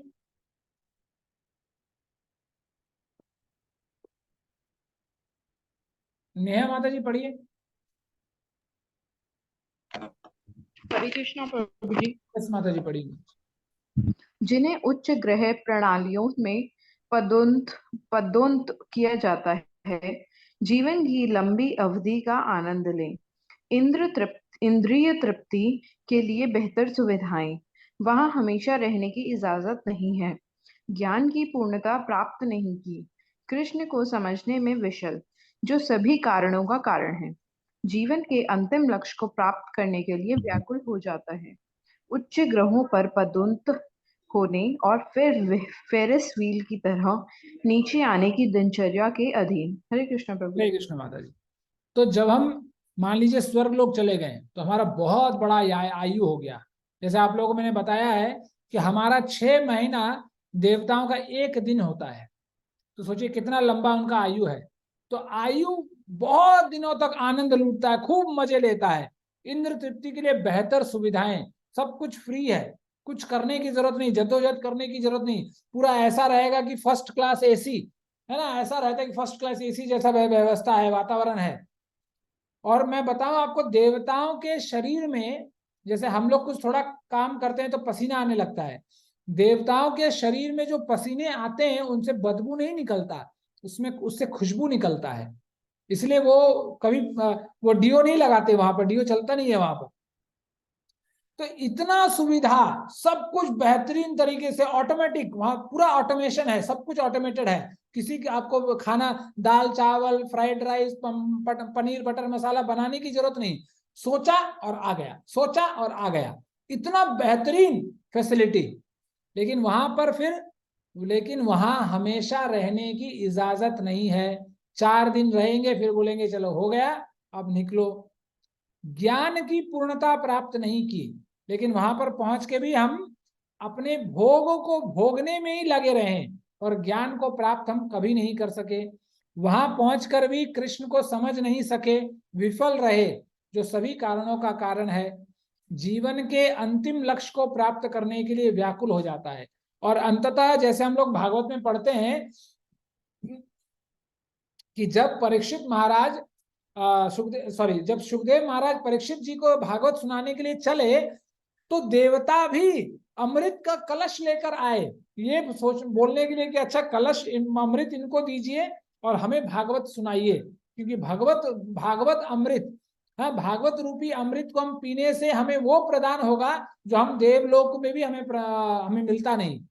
तो सुखदेव महाराज उन्हें गेट आउट बोल देते हैं कि भागो यहाँ से, तुम अधिकारी नहीं हो। तो देवलोक में भी देवता भी भगवान की भक्ति के लिए तरसते हैं, लेकिन वो जैसे मैंने कहा कि बेहतर सुविधाएं, उन्हें इतनी सुविधा मिलती है, इतना फर्स्ट क्लास अरेंजमेंट रहता है कि वो भगवान की भक्ति कर ही नहीं पाते। सिर्फ अपनी इंद्र तृप्ति में ही उनका पूरा जीवन निकल जाता है। फिर उच्च ग्रहों पर पदोन्नत होने पर फिर फेरिस व्हील की तरह जब पुण्य पुण्य मर्त्यलोकम विशंति, जब फेरिस व्हील में हम लोग ऊपर जाते हैं, ऊपर जाते तो हैं लेकिन फिर 1 सेकंड के बाद फिर नीचे आना पड़ता है। उसी तरह हम जाते तो हैं, जाएंगे, और अनेक असंख्य बार हम लोग गए भी हैं। ऐसा नहीं कि हम नहीं गए, हम लोग गए हैं, स्वर्ग लोग गए हैं, इंद्र भी बने हैं हम लोग, महरलोक, जनलोक, तपलोक, सब जगह गए हैं, लेकिन फिर हम वापस आए हैं और आज फिर से यही गीता ज्ञान कर रहे हैं, भक्ति वृक्ष अटेंड कर रहे हैं। तो इसीलिए ऐसा अटेंड कीजिए, ऐसा सुनिए, ऐसा भक्ति कीजिए कि दोबारा जो हुआ सो हुआ, लेकिन इस बार कम से कम वापस आने का नौबत ना बने। सीधा ऐसा फ्लाइट पकड़िए कि भगवान के धाम जाकर हम सीधा लैंड करें और कहीं नहीं। फेरिस व्हील की तरह, रेणु माता जी पढ़िए। ना प्रभु जी। यस माता हरे जी। कृष्ण प्रभु जी। हाँ, हरे कृष्ण माता जी, पढ़िए। फेरिस व्हील की तरह आध्यात्मिक दुनिया में उन्नत होने के बजाय जहां से नीचे आने की कोई संभावना नहीं है, व्यक्ति उस उच्च और निम्न ग्रह प्रणालियों पर जन्म और मृत्यु के चक्र में घूमता रहता है। फेरिस व्हील की तरह हम कभी ऊपर जाते हैं और कभी नीचे आते हैं, कभी ऊपर कभी नीचे, फेरी व्हील की यही की तरह। हरे कृष्ण। हरे कृष्ण। जैसे ठीक उसी तरह जैसे भक्ति विनोद ठाकुर अपने भजन में कहते हैं, माया बौशे आछे भेषे खाचे हाबुडुबु भाई, मतलब माया के बस में आछे भेषे, मतलब माया के वश में रहकर वो बह रहा है, कभी आगे पीछे ऊपर नीचे। खाचे हाबुडुबु भाई, मतलब कभी पानी के नीचे जाता है, कभी बाहर निकलता है। पानी के नीचे जाता है तो तड़पता है, और जैसे ही पानी के ऊपर आता है तो बड़ा अच्छा लगता है।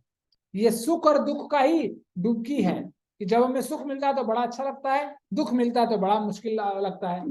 जैसे फेरिस व्हील में हम लोग ऊपर जाते हैं तो कितना लोग चिल्लाते हैं, देखिए बड़ा अच्छा लगता है, लेकिन जब नीचे आते हैं तो जो लोग, आप लोग यदि कभी बैठे होंगे, पेट में बड़ा गुड़गुड़ गुड़गुड़ गुड़गुड़ होता है, कुछ तो होता है, लगता है कि उल्टी हो जाए, और बहुत लोग उल्टी भी कर लेते हैं, और सबको फिर जितने भी लोग ऊपर नीचे बैठे रहते हैं सबको महाप्रसाद मिलता है फिर। तो इसीलिए हमें वो ये जो चक्कर है, इस चक्कर में ना जाकर हमें भगवत भक्ति के चक्कर में चलना चाहिए, क्योंकि वहां पर यू टर्न है नहीं, वहां पर गोल गोल है नहीं, वहां पर सिर्फ 1 वे है, और एक बार गए तो दोबारा आने की जरूरत नहीं पड़ती। ठीक है।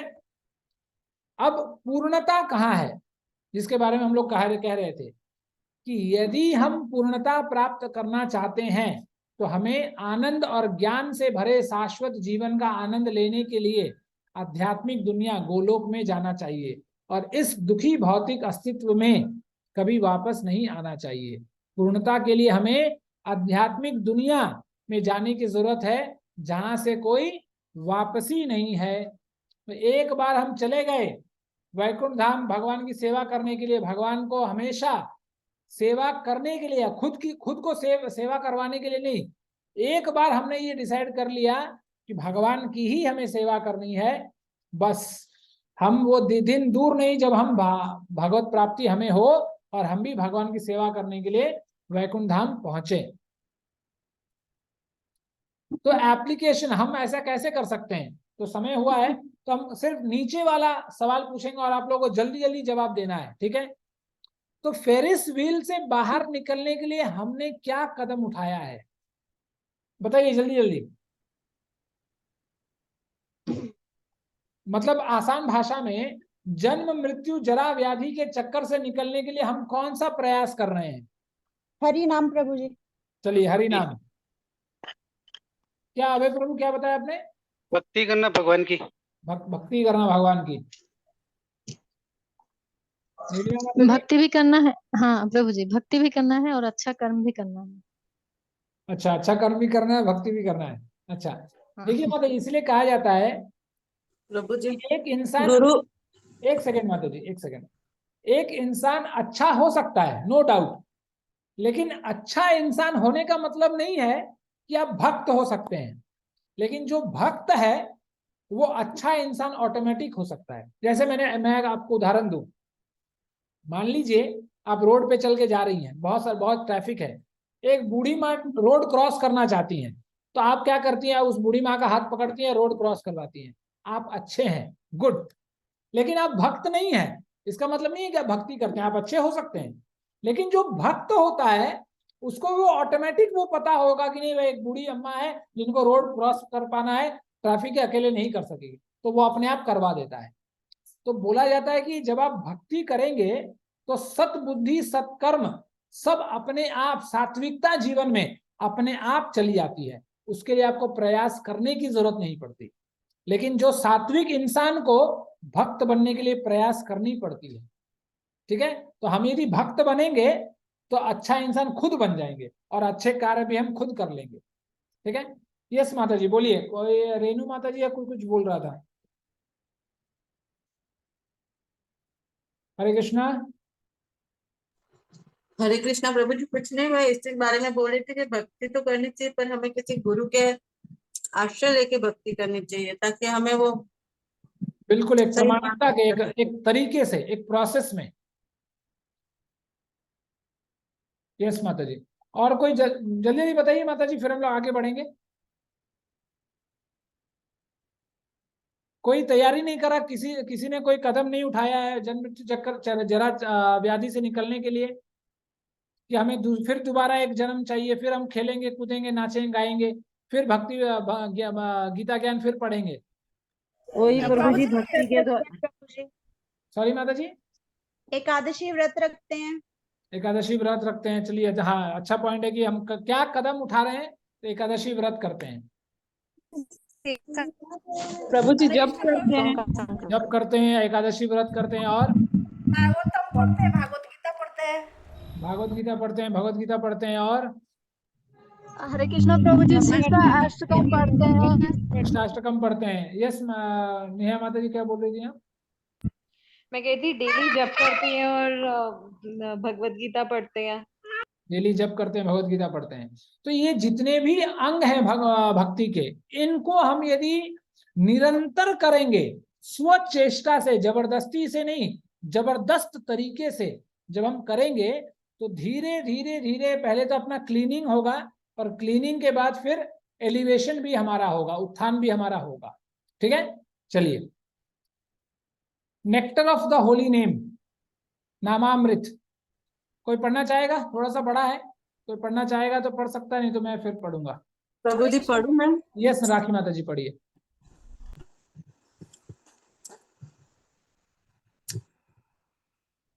परम भगवान की पूजा करने से व्यक्ति स्वचालित रूप से सभी देवताओं की सेवा करता है, क्योंकि वे संपूर्ण के अंश है। यदि कोई वृक्ष की जड़ में जल की आपूर्ति करता है तो पेड़ के सभी अंग जैसे पत्ते और शाखाएं स्वतः ही तृप्त हो जाते हैं।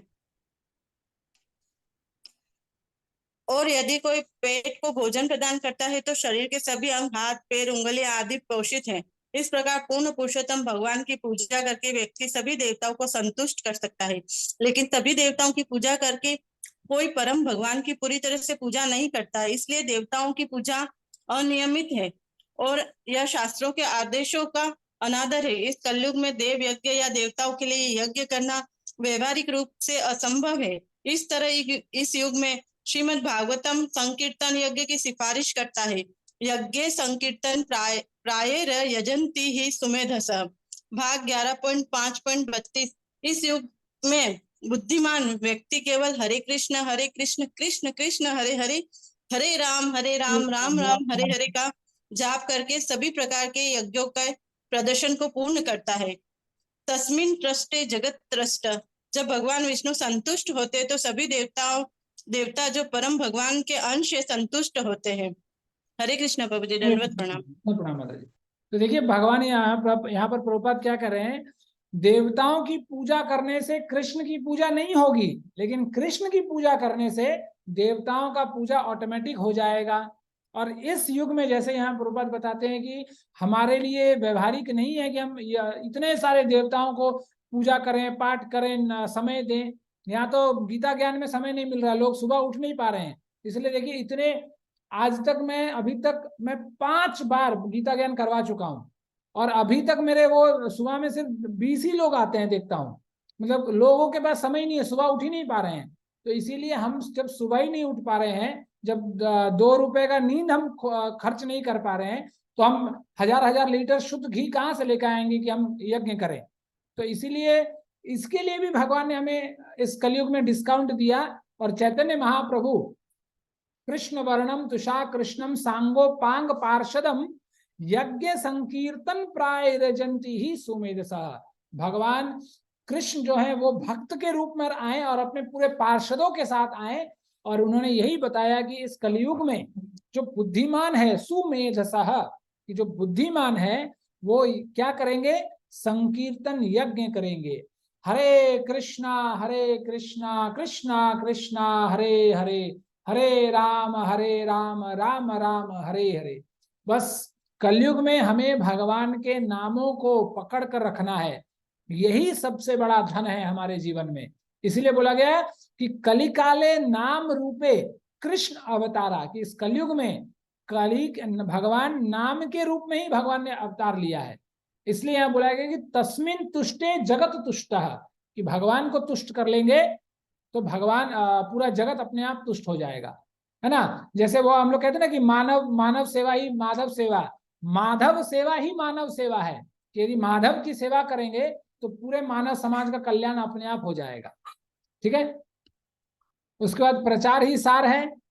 कोई पढ़ना चाहेगा माता जी से? हरे कृष्ण प्रभु जी, मैं पढ़ूं? यस माता जी पढ़िए,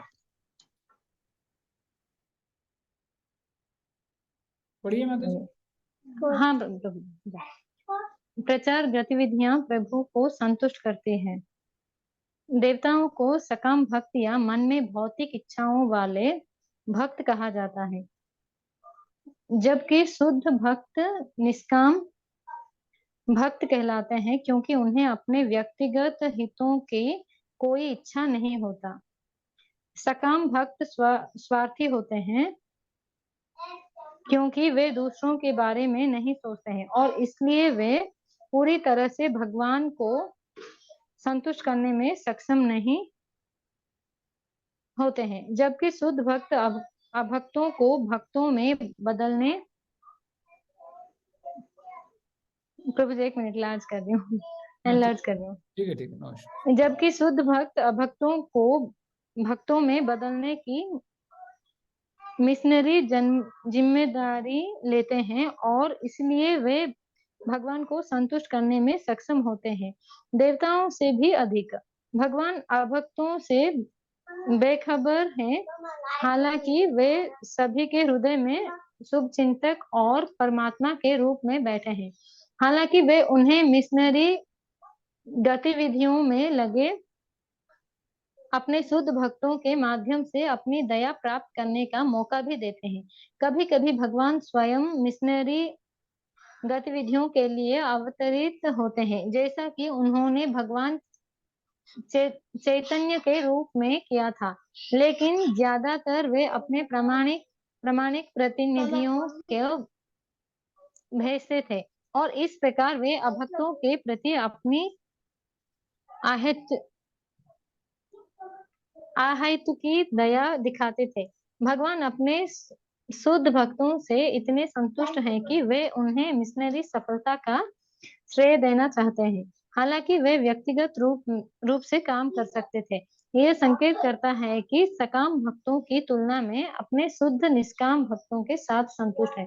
हरे कृष्ण प्रभु हरे जी। कृष्ण माता जी। तो देखिए, मैंने इसीलिए आप लोग एक होमवर्क दिया था। किसी को होमवर्क याद है? मैंने एक होमवर्क दिया था आप सब लोगों को, प्रचार से रिलेटेड एक होमवर्क दिया था आप सब लोगों को। हरे कृष्णा प्रभु जी, भक्त को ज्वाइन करना है, भक्त लोग गीता ज्ञान में। तो आपने ज्वाइन कराया किसी को अभी तक? प्रभु जी कल हम सुनाए थे माता जी को, आज हाँ। मैं मोबाइल लेके नहीं गए थे प्रभु जी। देखिए, मतलब आप ही ठीक नहीं कर रहे हैं तो वो सामने वाला कैसे करेगा? प्रभु जी हमने तेलुगु और तमिल के ग्रुप में 2 लोग ज्वाइन हुए हैं। चलिए, किसी भी ग्रुप में हो वो हमें फर्क नहीं पड़ता, हमें बस लोगों को भक्ति से जोड़ना है, यही हमें करना है। जी प्रभु जी।